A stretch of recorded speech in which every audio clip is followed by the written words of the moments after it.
Welcome to the deep dive. Today we're tackling Aristotle's Metaphysics, a text that's had philosophers, debating for centuries. And since you, dear listener, are a philosopher yourself, we're going to go beyond the basics, and straight into the heart of its complexities. Yeah. Aristotle wasn't just, laying out definitions. He was wrestling with fundamental questions about reality, questions that, still resonate deeply today.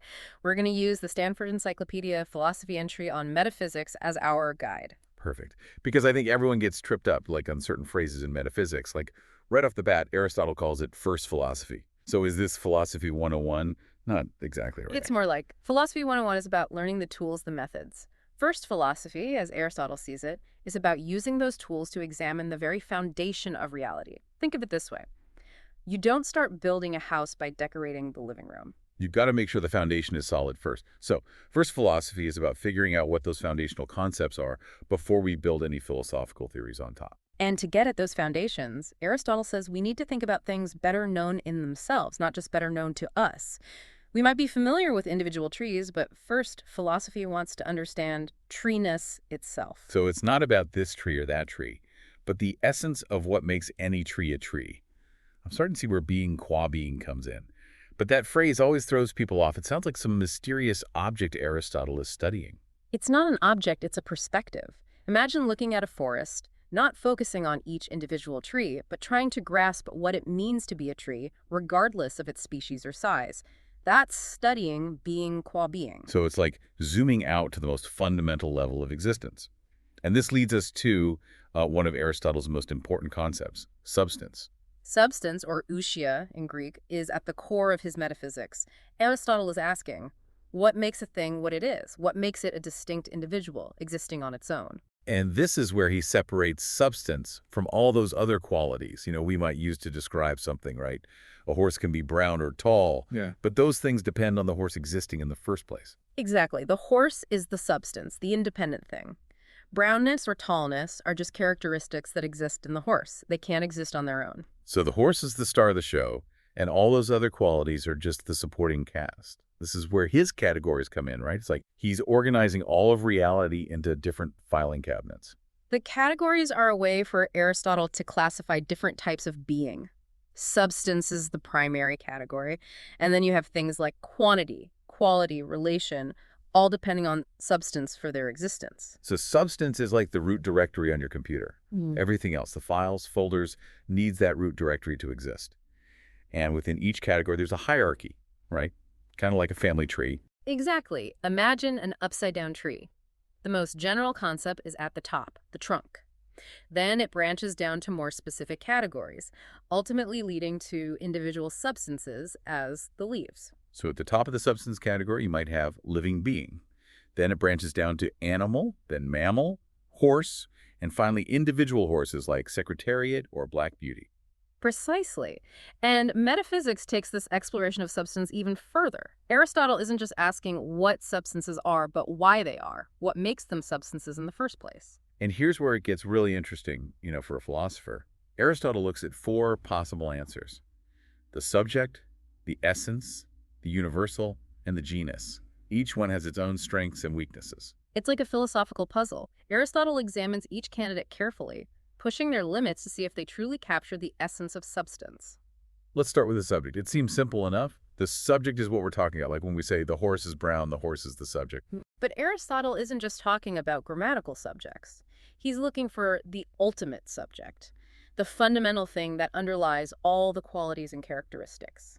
That brings us back to his ideas of matter and form, which he developed in physics. A substance changes over time, like a horse growing from a foal to a mature adult. And Aristotle explains this change by saying that substances are composed of matter and form. Matter is the underlying stuff, the potential for change, and form gives the matter its specific shape and function. The classic example is a statue. The bronze is the matter, the statue's shape is the form, and together they create the actual statue. That's this concept of hylomorphism, right? Precisely. And hylomorphism changes how we think about individual substances. They're not just simple static things. They have this inner structure, this interplay between matter and form. So if we're thinking about the subject as substance, are we saying the bronze is the substance of the statue? Well, That's one possibility Aristotle considers. If you keep stripping away all the qualities of a substance, you're left with this formless matter. But can that really be substance? Formless matter doesn't seem like a thing in any meaningful sense. It's just pure potential. Exactly. Aristotle says substance has to be separable, and this something, it has to be a definite individual that can exist on its own. Formless matter just doesn't fit that bill. So we need to look beyond matter, which brings us to the next candidate, essence. Essence is closely tied to definition. When we ask, what is a horse? We're seeking its essence. What makes it a horse and not a zebra or a donkey? It's those core qualities that are essential to a thing's being. A tiger's stripes are part of its essence, but being in a zoo isn't. That's just an accidental quality. Aristotle calls these essential qualities per se predications. They belong to the thing in itself, not by circumstance. So essence seems like a strong contender for substance. It captures what makes a thing what it is at its core. But here's where things get tricky and maybe a bit frustrating for, us philosophy folks. Aristotle seems to be saying that substance is form is universal, but universals aren't substances. Is he contradicting himself? That's the million-dollar question. And we'll dive into that debate, along with the remaining candidates for substance in the next part of our deep dive. Welcome back to our deep dive into Aristotle's Metaphysics, where we're untangling this knotty problem of substance. And I'm still reeling from that cliffhanger. Aristotle says substance is form is universal, but universals aren't substances. I feel like we're in a logic pretzel. Well, Aristotle loved to present these puzzles to make us really grapple with the complexities. So let's untangle it, shall we? One argument against universals as substances is that a substance has to be this something, a particular individual thing. Right. Like when I point at my dog and say, that's Sparky, I'm not talking about some abstract concept of dogness. I'm talking about that specific furry goofball. Exactly. Universals like dogness or horseness apply to many things. They don't exist as individual separate entities the way Sparky does. Aristotle also argues that if universals were substances, there would be nothing to differentiate individuals within a species. All dogs would just be identical instances of dogness. Which wouldn't make sense because we clearly see individual dogs with their own unique personalities, quirks, and yes, even philosophical leanings. But hold on, didn't we just spend a whole section talking about how substance is form and form is universal? Now, I'm really confused. This is where the debate among Aristotle scholars gets fierce. Some think these arguments in metaphysics mean Aristotle ultimately rejects universal forms as substances. So each individual dog would have its own unique particular form, like a sparkiness that's completely different from Fido-ness. That's one interpretation. But others think Aristotle is making a more subtle point. Maybe he's distinguishing between the form of a thing and the compound of matter and form. So the universal form of dogness exists in a primary sense, like a blueprint, and then each individual dog participates in that form in a secondary sense. Exactly. It's a tricky balance, but it allows for both the universality of forms and the individuality of substances. It's like saying the recipe for chocolate chip cookies exists, but each batch of cookies is slightly different depending on the baker, the oven, even the mood of the ingredients that day. Okay, that analogy actually helps. So we've wrestled with the subject, we've pondered essence, and we've navigated the thorny terrain of universals. What about the fourth candidate for substance, the genus? Remember, genus is a broader category than species. Animal is the genus for both dogs and cats, for example. Aristotle doesn't think genus is a strong contender for substance. He sees it more like matter, the potential for different species to exist. So genus is like the dough before it becomes a cookie. It has the potential to be shaped into something specific, but it's not a substance in its own right. Precisely. It lacks the actuality and definiteness that Aristotle associates with substance, which brings us to those very concepts, actuality and potentiality. Aristotle dives deep into this distinction in metaphysics, and it's key to understanding his whole system. Yeah, this is one of those concepts that sounds abstract, but it actually gets at something very real about how things exist in the world. Think of it this way. Actuality is what a thing is right now, its fully realized state. Potentiality is what a thing could be, its capacity for change or development.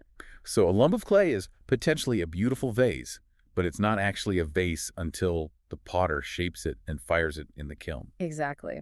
And Aristotle argues that actuality is prior to potentiality in several ways. We understand potentiality in terms of actuality. We say the clay is moldable because we know what it means for something to be molded, to be in that actual state. So we grasp the potential through the lens of the actual. That makes sense. But Aristotle also says actuality is prior in time, right?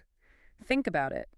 That lump of clay might become a vase tomorrow, but it wouldn't exist at all without a previous actual lump of clay to be molded. So even though the vase comes after the clay in a temporal sense, it's dependent on the prior existence of an actual lump of clay.